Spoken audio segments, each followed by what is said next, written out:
Bismillahirrahmanirrahim. Dear students, Assalamu alaikum.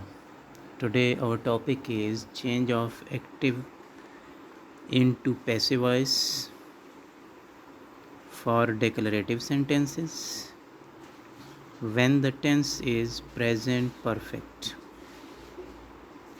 So इसका जो पहला स्टेप है वो सबका सेम है. वो आपने क्या करना है, swap the subject and object.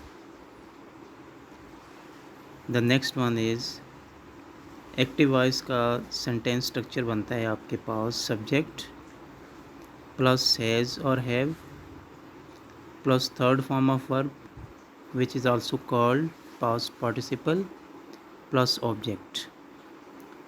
और जब एक्टिव वॉइस को पैसिव वॉइस बनाएंगे तो एक्टिव वॉइस का जो ऑब्जेक्ट हो जाएगा वो पैसिव वॉइस में फर्स्ट ऑफ ऑल आ जाएगा as a subject. Plus has और have plus been plus third form of verb plus by और देन जो एक्टिव वॉइस का सब्जेक्ट है वो पैसिव वॉइस के एंड में जाके तो पैसिव वॉइस का ऑब्जेक्ट बन जाएगा. तो यहाँ पर जो सब्जेक्ट लिखा गया है वो एक्टिव वॉइस के रूल के मुताबिक लिखा गया है, यानी एक्टिव वॉइस का जो सब्जेक्ट है वो एंड में आ गया. एग्जाम्पल चेक करें.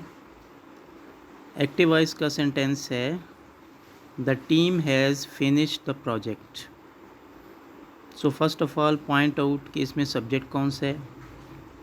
तो सब्जेक्ट आ गया आपके पास the team.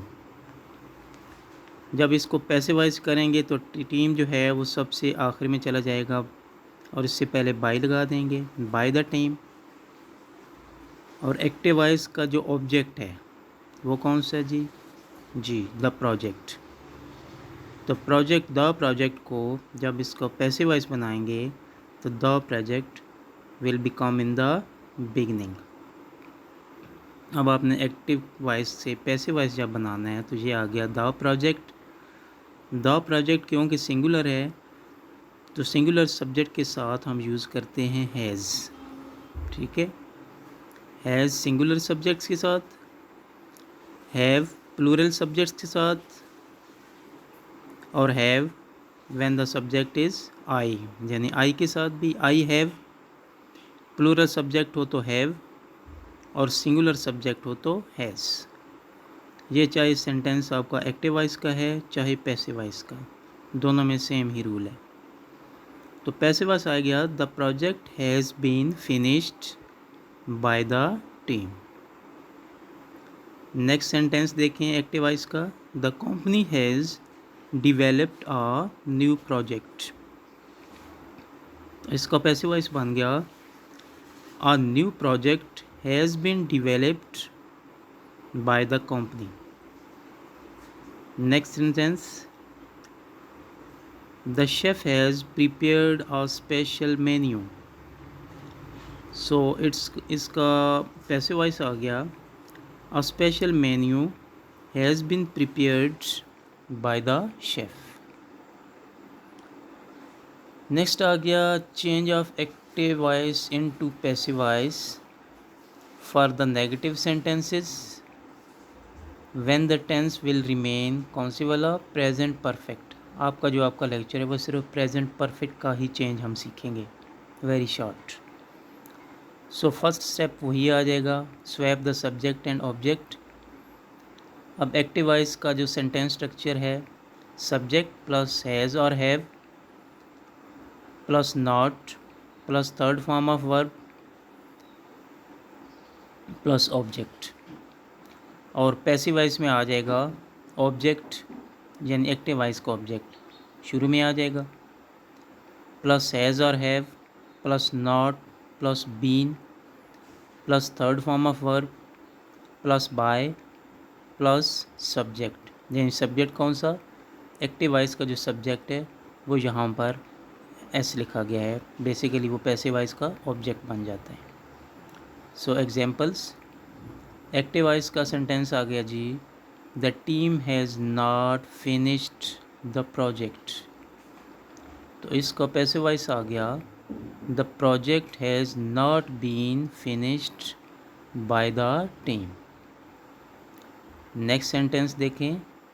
Active voice, the company has not developed a new project, and its passive voice will be a new project has not been developed by the company.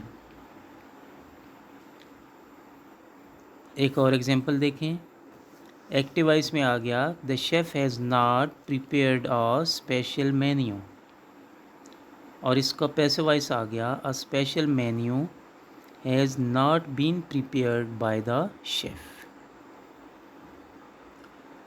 Next देखिए जी, present perfect tense ही के लिए है कि change of active into passive voice for interrogative sentences, यानी जब आपके सेंटेंसेस एक्टिव वॉइस के कौन से हों, सवालिया हों, तो उनका चेंज कैसे होगा। तो फर्स्ट तो वही स्टेप आ जाएगा, swap the subject and object. ये आपको क्लियर होना चाहिए कि सब्जेक्ट कौन सा है और ऑब्जेक्ट कौन सा है। अब एक्टिव वॉइस का जो आपका सेंटेंस स्ट्रक्चर है वो सबसे पहले हम क्या करेंगे, वी पुट हैज़ और have according to the subject, then we put subject plus third form of verb plus object, and then we put sign of interrogation। तो एक्टिव का पैसिव वॉइस बनाते हुए हम करेंगे हैज़ और हैव सबसे पहले लगाएंगे, plus object, object of active voice, plus been plus third form of verb plus by plus subject, subject of active voice. Examples हैं जी, has the chef prepared a special menu, तो इसका passive voice बन गया has a special menu been prepared by the chef.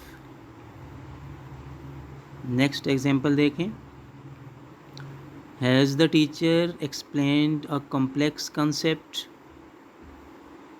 सो इसका passive voice आ गया has a complex concept been explained by the teachers।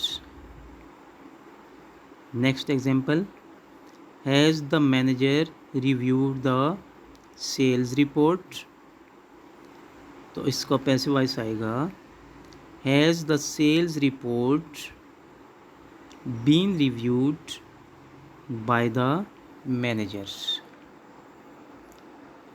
Activity है जी आपके पास, write 5 sentences of each state, यानी डिक्लेरेटिव के 5, नेगेटिव 5 प्लस इंट्रोगेटिव 5, तो ये 15 सेंटेंसेस बन गए। On your English notebook please like, subscribe and share with your friends and fellows. Thanks for watching. Allah Hafiz। Here is a slide that has been explained। ये आपका जो पहला lecture था हमारा एक्टिव से पैसिव वॉइस का, simple present का, उसमें ये वाली चीज़ शुरू में लगी हुई है, मैंने एक्सप्लेन की हुई है, लेकिन यहाँ पर दोबारा लिख दी है ताकि आप इसको देख सकें कि why do we change active into passive voice, की वजह क्या होती है, हम क्यों चेंज करते हैं। नेक्स्ट पे देखें, इसी तरह ये भी पहले लेक्चर में एक्सप्लेन हो चुकी है, जिसमें है basic rules for changing active into passive voice. So thanks for watching and अल्लाह हाफिज़ अगेन।